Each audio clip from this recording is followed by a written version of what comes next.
being here today. What an incredible performance by our players and staff. When I say that, I mean it sincerely. To go to USC, get beat down by a superior opponent, get into Springfield at 6 a.m. in the morning, take 48 hours to get your legs back, have a competitive week of practice, and go back to the other coast and play a really, really talented Marshall team and put it on them at home is a big, big feat. It's a historic day for our football program, for the university as a whole, first FBS win, and I cannot be more proud of the players in that locker room and the staff that represents this great university. The best is yet to come. I fully believe that, but I hope everyone took a second to really understand the magnitude of that win, what the hard work and dedication that it took to get something like that done.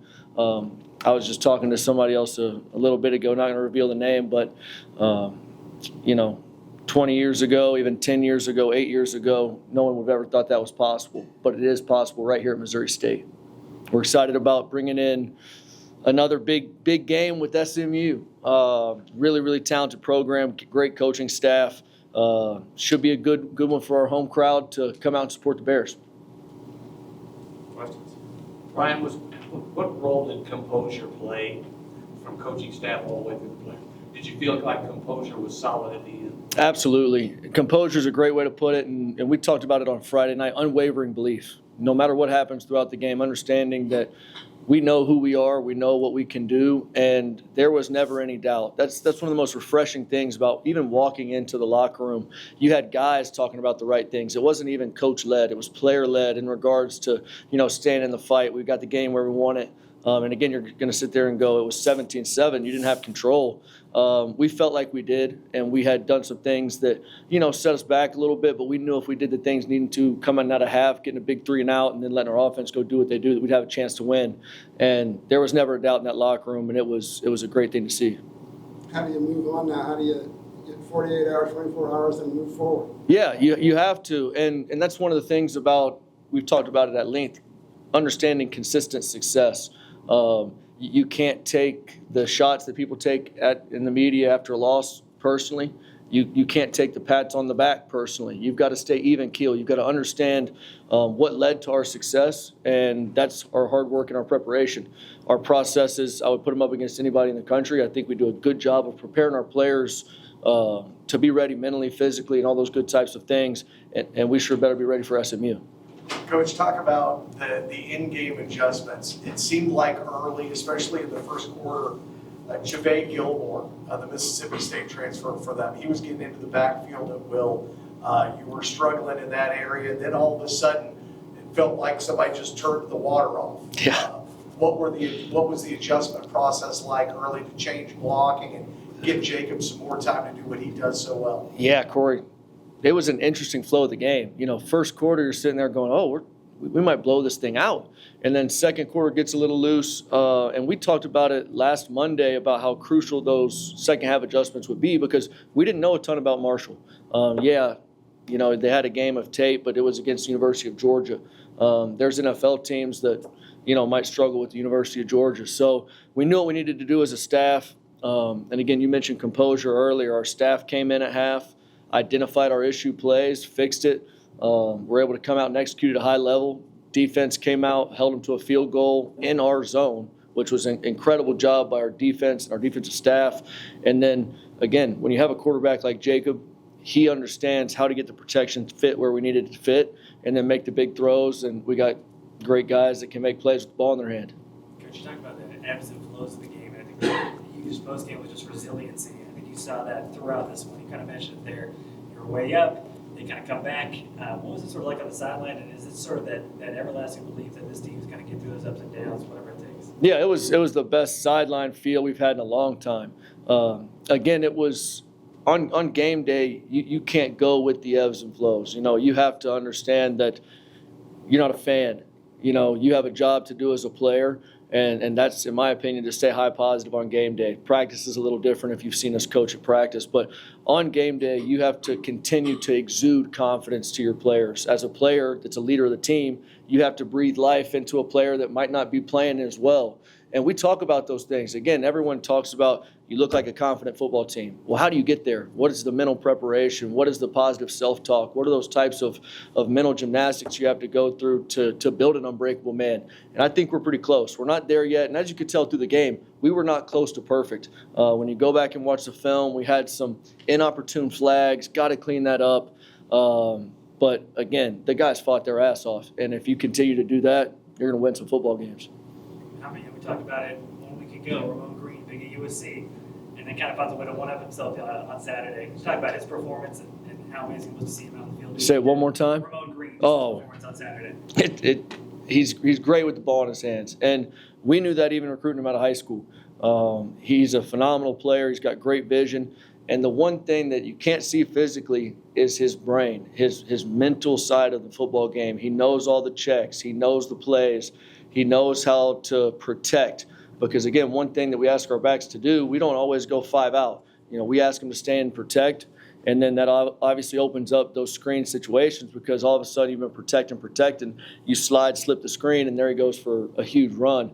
And, there's a difference between being open and then actually making the plays that you need to make, and he's been as consistent as possible. So we're really proud of Ramon. And Jaron Asker, I was lucky enough to see him in high school a lot in Wichita, and he was such a playmaker there.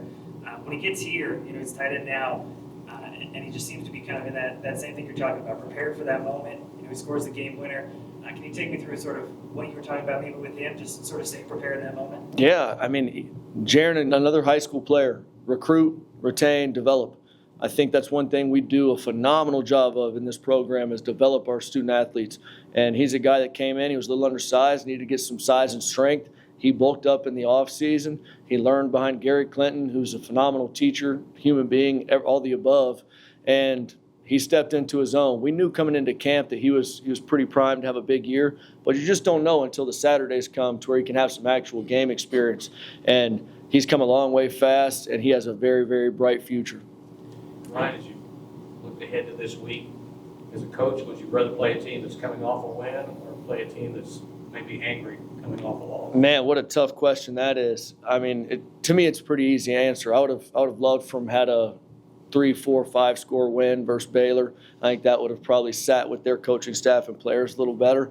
But either way, we're going to roll it out and go play and see what shakes out, and welcome them with open arms into Placer Stadium. See what they think. I know there was some mystery going into last week with the quarterback situation.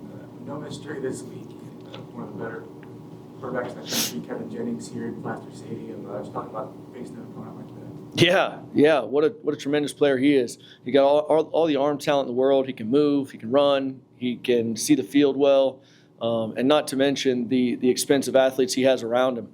Those guys come with a significant price tag, and they look the part. Not only do they have great athletes all over the place in space, but they have giant O-line, giant D-line that can move as well. So we understand we have our hands full. We understand what we need to do to be competitive, and we're going to try to get that done this week. Coach, were you guys in on him? On Jennings? Yeah. That long story, but yes, I think we might have been his first offer. He may have even been committed at some point. I don't really remember the whole story, but yeah, I think we had an opportunity, and then obviously those things happen sometimes with the big dogs that you got to stick and move. So we moved on, so did he, and again, now he'll finally get his chance to play at the beloved Placer Stadium. You talk about their quarterback. How about your quarterback? It's almost at a point with Jacob where it feels like you take for granted the performances he has, but every time you've needed him the last couple of years, he's stepped up in a big way, especially on Saturday. He had that earlier interception that was kind of an uncharacteristic throw and didn't phase him at all, right? Yeah, he's the epitome of what we want to be here at Missouri State football. He's got a great attitude. He's disciplined. He holds himself accountable. He never points fingers. That's one thing about a true leader. If he makes a mistake, he owns it. He lets the offense know, hey, man, guys, I got you. I'm going to go make a play for you. And they truly believe it. It's not just a lot of times guys use lip service of, I'm going to do this, I'm going to do that. Well, when Jacob Clark looks you in the eyes and tells you he's going to do something, my money's going on Jacob. He's resilient as could be. Again, and the one thing that I think Jacob does not get enough credit for is he is tough as nails. I mean, he takes some serious shots from time to time and just gets up and keeps ticking. And that's really, really good because you're never out of the football game when you have a quarterback like that. When he can process and make big plays and create those opportunities, you always feel pretty good when 12 is behind the center. used him in a lot of different ways this year. Obviously, he had some decent runs last year, but you utilized him on the ground a lot Saturday. I think you're throwing the ball to him too. You know, some coaches might have some reservations about putting their guy out there that valuable in all those situations, but you get your guy with him loose. Yeah, our job is to win games, and I think with his legs, we can win more because, you know, you hear opposing coaches in press conferences all the time, oh, big pocket passer can't move. Maybe he can. Coach, could you walk us through that first touchdown with Clark's escapability and with Owen Green Jr. and his ability to make plays as well? Yeah, and that's one thing that's great about having a veteran quarterback. He understands, and I talked about it last week, just what's really great about Jacob is his ability to identify defenses and identify pressure and get us into the correct protection. So what Jacob did, he identifies the pressure coming from the field side. He slides the protection to that, knowing he can abandon from the other side. As he rolls, scramble drill takes effect. We practice this over and over and over. Coach Petrino and our offensive staff have it ingrained in our players. You see Jacob scramble, you turn and run up the field and go score a touchdown. Training kicked in, Ramon goes upfield, Jacob delivers a great ball, we go score, rest is history.